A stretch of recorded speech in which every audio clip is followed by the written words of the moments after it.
자, 오늘은 제가 산에서 겪었던 조난 사고에 대해서 여러분들께 공유해드리고자 영상을 찍게 되었습니다. 최근에 일어난 일인데요. 저는 백패킹을 하기 위해서 산으로 향했고 이 산 들머리에 도착을 하게 되었습니다. 여러분들은 어떠실지 모르겠지만 저는 백패킹을 할 때 이 사전에 지도를 잘 훑어보고 박지를 어디에 정해야 될지 철저하게 보고 나서 그 현장에 가는 편입니다. 근데 그날따라 또 이상하게 별 사전 준비 없이 이 산에 도착하게 되었고, 더 문제는 들머리에 너무 늦은 시간에 도착을 하게 되었습니다. 저는 일반적으로 박지에 도착할 때까지 총 5시간을 계획하는데요. 뭐 박지까지 가는데 5시간이나 걸리냐 라고 할 수도 있겠지만, 뭐 영상도 찍어야 되고 그 다음에 최대한 천천히 가는 걸 즐기기 때문에 그렇게 여유롭게 시간을 잤습니다. 근데 그날은 들머리에 5시가 넘어서 도착을 하게 되었어요. 자, 여기부터 문제가 생기죠.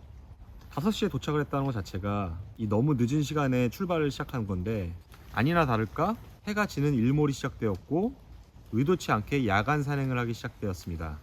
자, 이렇게 늦은 산행이 시작되었다면 그날 백패킹을 포기하든지 아니면 다른 플랜 B가 있어야 되는데 그냥 무작정 가기 시작했던 거죠.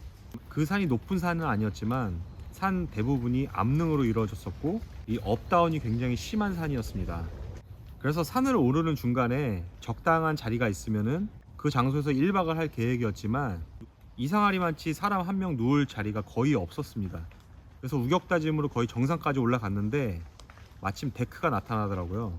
근데 그 데크에 먼저 오신 다른 분들이 백패킹을 하시고 계셨고, 저는 그분들의 분위기를 깨고 싶지 않아서 다시 내려가면서 적당한 박지를 찾을 계획이었습니다. 근데 정말 신기할 만큼 적절한 박지가 나타나지 않았어요. 뭐 어쨌든 저는 계속 진행을 했죠. 근데 이상하리만치 그날은 이 길이 굉장히 헷갈리더라고요.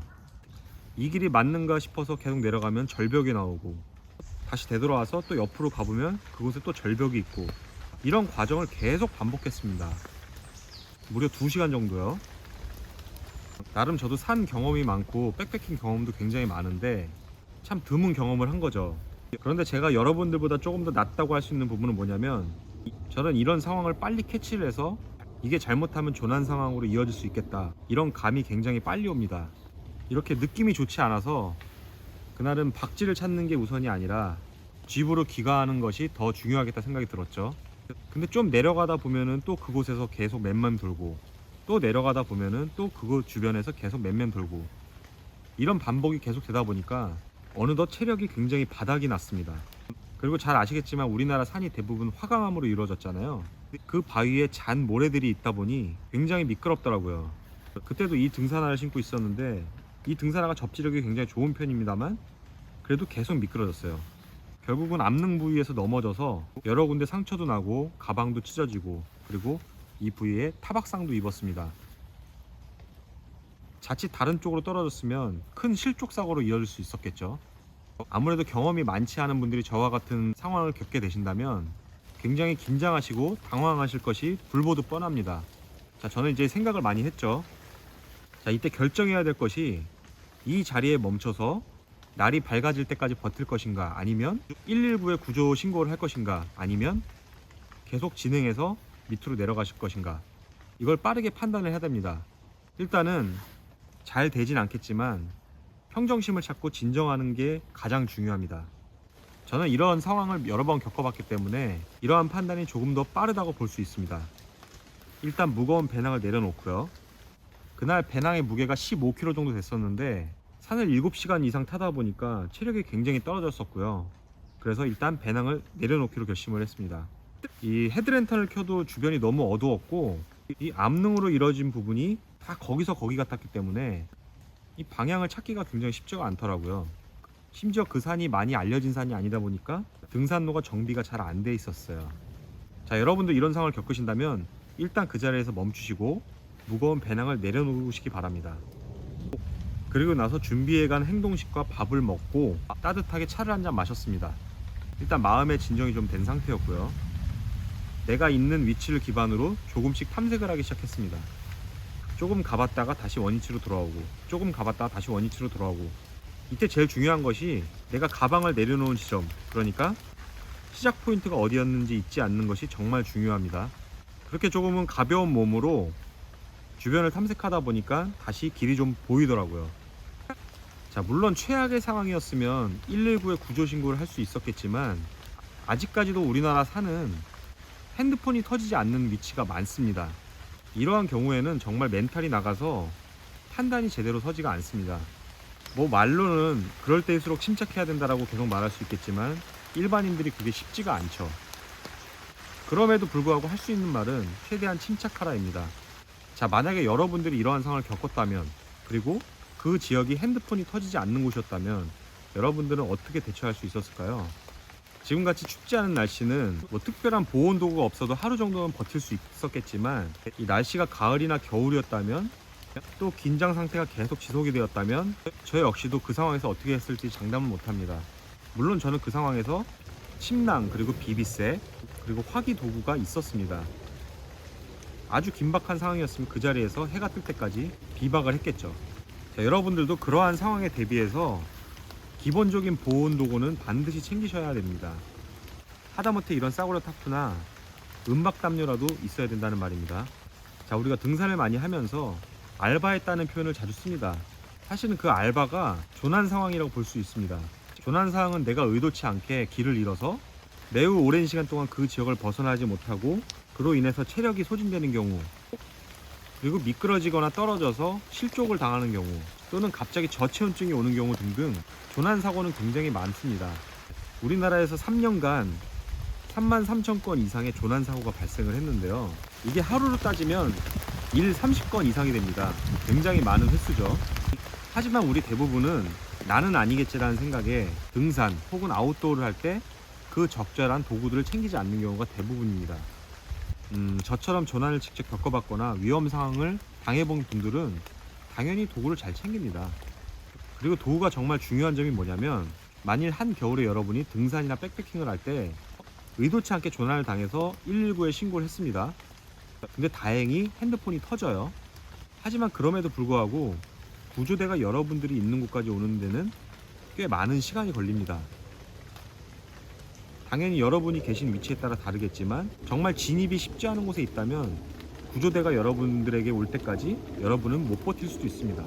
자, 등산이나 백패킹을 하실 때 휴대폰을 자주 확인하시면서 핸드폰이 잘 터지는지를 잘 확인하시는 게 중요하고요.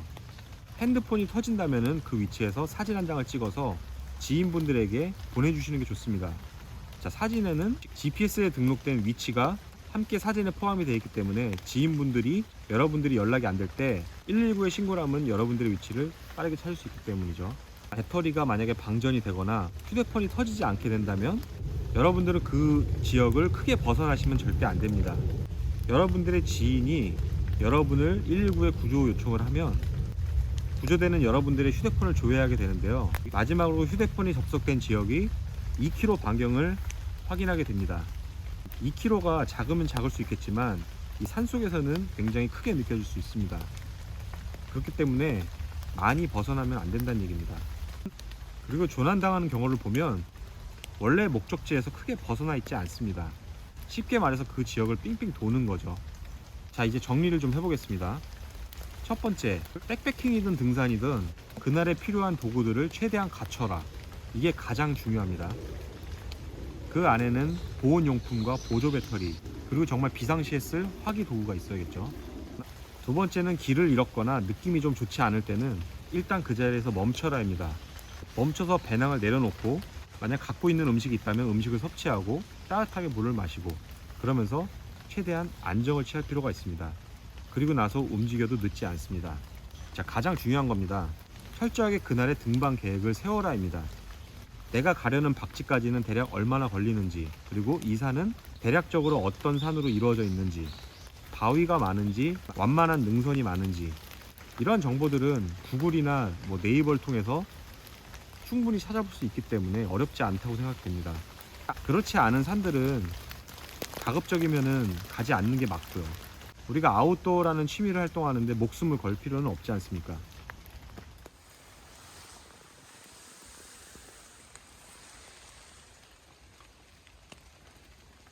자, 이제 제가 오늘 가지고 온 짐 중에서 중요한 몇 가지를 보여드릴 건데요.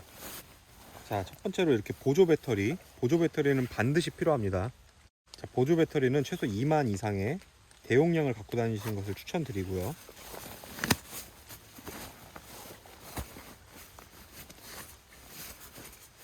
자, 이건 보온병인데요.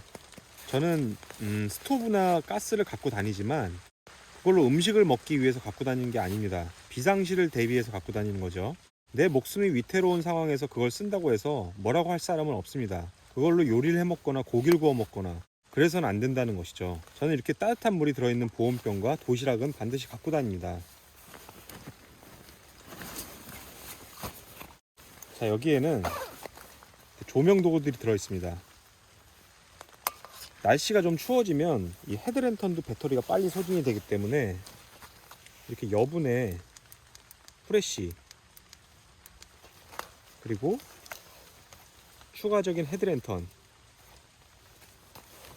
그리고 이전에도 설명드렸던 이런 방수 터보 라이터, 그리고 이렇게 경고음이 울리는 신호기.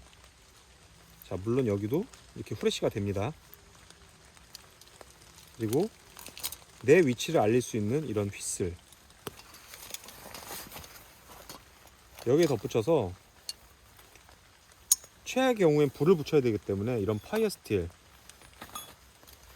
그리고 좀 전에 알려드렸던 이소가스, 은박 담요, 그 다음에 파이어 키트, 스토브, 여분의 배터리, 이렇게 다 가지고 다닙니다. 근데 이 도구들을 사용하지 않고 그냥 가져가는 경우가 뭐 99%겠죠. 하지만 정말 위급한 상황에서는 이러한 도구들을 써야 되는 상황이 올 수 있다는 얘기입니다.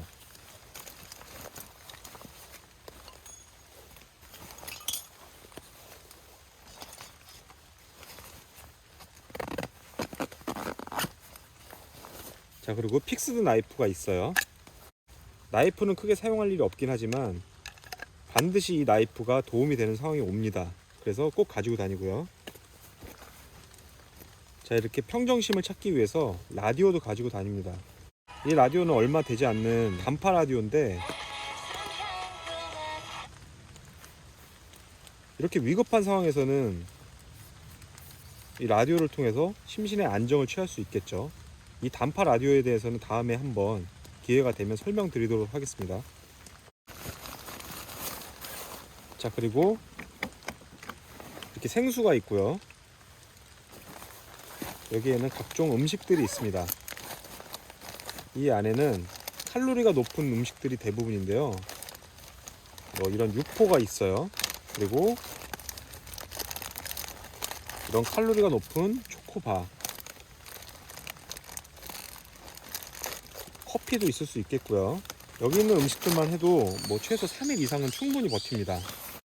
그리고 생수를 끓여 먹을 수 있는 이런 컵도 하나 있어야 되겠죠.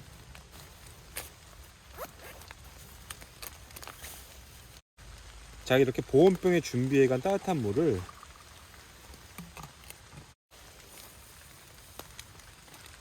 이렇게 타서 따뜻하게 한 잔 드시면 굉장히 도움이 됩니다.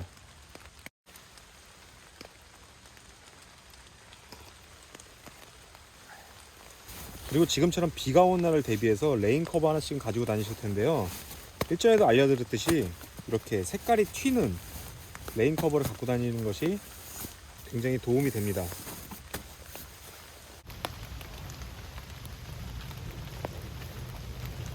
자, 조난사고는 당연히 겪지 않아야 되겠지만 설마 내가 조난을 당하겠어? 라는 생각을 하는 순간 한 번은 조난사고를 당할 수 있습니다. 100번 문제가 없었다 하더라도 딱 한 번 문제가 생기는 그날 여러분들은 목숨마저 위태로울 수 있다는 것을 절대 잊으셔서는 안 됩니다. 오늘 영상이 도움이 되었길 바라면서 즐거운 아웃도어 되시길 바랍니다.